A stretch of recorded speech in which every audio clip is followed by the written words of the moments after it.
Kovai SKB சீரலின் சார்பாக அபிராமயந்தாதி பதவிகளுக்கு வரவேற்கிறேன். இன்றைய பதிவிலே நாம் பார்க்க போவது 83வது பாடல். நமக்கெல்லாம் ஏவலர்கள் உண்டாக, அதாவது நமக்கு உதவி செய்வதற்கு அனைத்து வகையான ஊழியர்களுடன் நாம் செல்வந்தர்களாக வாழ்வதற்கு பாடி பணிந்து வழிபட வேண்டிய பாடலை பார்க்க போகிறோம். அடியார் பெறும் பதவி, அதாவது அன்னை அபிராமியை வழிபட்டால் அவருடைய அடியார்களுக்கு ஏவலர்கள் உண்டாகுகின்ற நன்மை கிடைக்கும் என்று அபிராமி பட்டர் பாடியிருக்கிறார். கடந்த பாடல் விரைகினையே என்று முடிந்தது.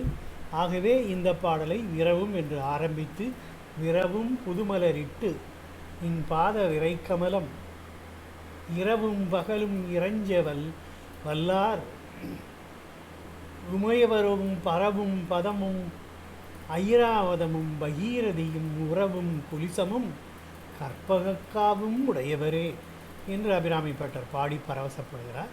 அதாவது இந்திரலோக பதவியை பெற்று நாம் பெரும் செல்வந்தர்களாக வாழ்வோம், நமக்கு பல்வேறு ஊழியர்கள் கிடைப்பார்கள் என்று அபிராமி பட்டர் இதை சொல்ல வருகிறார். ஆகவே வழக்கம்போல் இதை தனிச்சொற்களாக பிரித்து பாடி மகிழலாம்.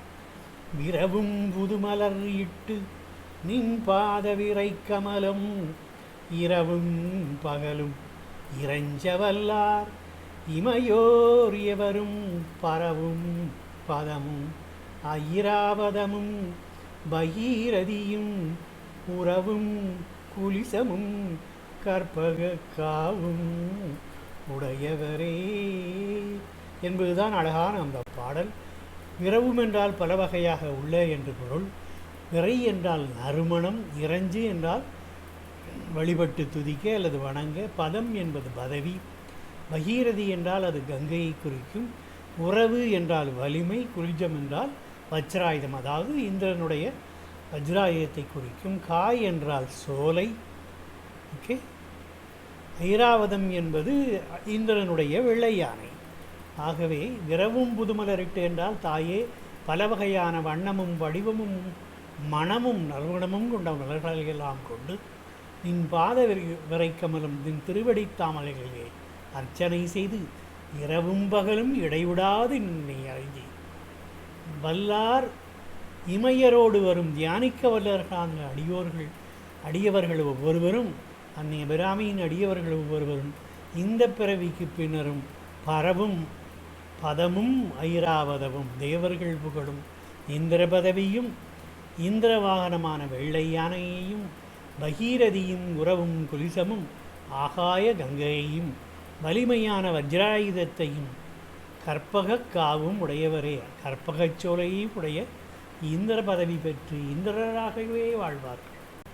அப்படி வாழும்போது அவர்களுக்கு ஊழியர்கள் கிடைப்பார்கள் என்று சொல்ல வருகிறார். ஆகவே இதை தொகுத்து நாம் பொழிப்புரையாக பார்ப்பது, தாயே பல வகை வண்ணமும் வடிவமும் மனமும் உடைய மலர்களைக் கொண்டு நின் தாமரை திருவடிகளிலேயே அர்ச்சனை செய்து இரவும் பகலும் இடைவிடாது நின்னை இறைஞ்சி தியானிக்க வல்லவர்களான அடியார்கள் ஒவ்வொருவரும் இந்த பிறவிக்கு பின்னரும் தேவர்கள் புகழும் இந்திர பதவியும் இந்திர வாகனமான வெள்ளை யானையையும் ஆகாய கங்கையும் வலிமையும் வஜ்ராயுதத்தையும் கற்பகச்சோலையும் உடைய இந்திரராகவே ஆவார்கள் என்பது திண்ணம் என்று அபிராமி பட்டர் இதை குறிப்பிடுகிறார். மிகவும் அல்லற்பட்டு பலகாலம் பெற வேண்டிய இந்த தேவலோக இந்திர பதவி என்னும் இன்பத்தை எளிய முறையில் அடைய அம்பிகை வழிகாட்டினாளே என்பதை நினைத்து அபிராமி பட்டர் அறிவிக்கிறார்.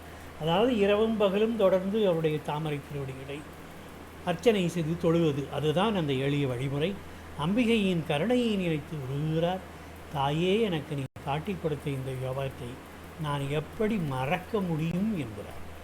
ஆகவே இதற்கு சிறப்புரையாக கீவாஜாய் அவர்கள் என்ன சொல்கிறார்கள் என்றால், இந்திரராக வாழ்வார் என்று சொன்னால் இந்திரனை பற்றி தெரியாதவர்களுக்கு அந்த பதவியினுடைய பெருமை தெரியாது. அதனால் அதன் சிறப்பை சொல்கிறார். 33 கோடி தேவர்களும் அவனிடம் வந்து புகழ்ந்து வழிபடுகிறார்கள். எங்கேனும் புறப்பட வேண்டுமானால் 4 கொம்புகளுடைய வெள்ளை யானை வந்து நிற்கிறது. அவன் நீராட வேண்டுமானால் வானுலக கங்கையின் நீர் இருக்கிறது. அவன் எவ்வளவு போர்களில் பெரிய வகைகளை வென்றிருக்கிறான். வஜ்ராயுதத்தை அவன் ஏந்தியிருக்கிறான்.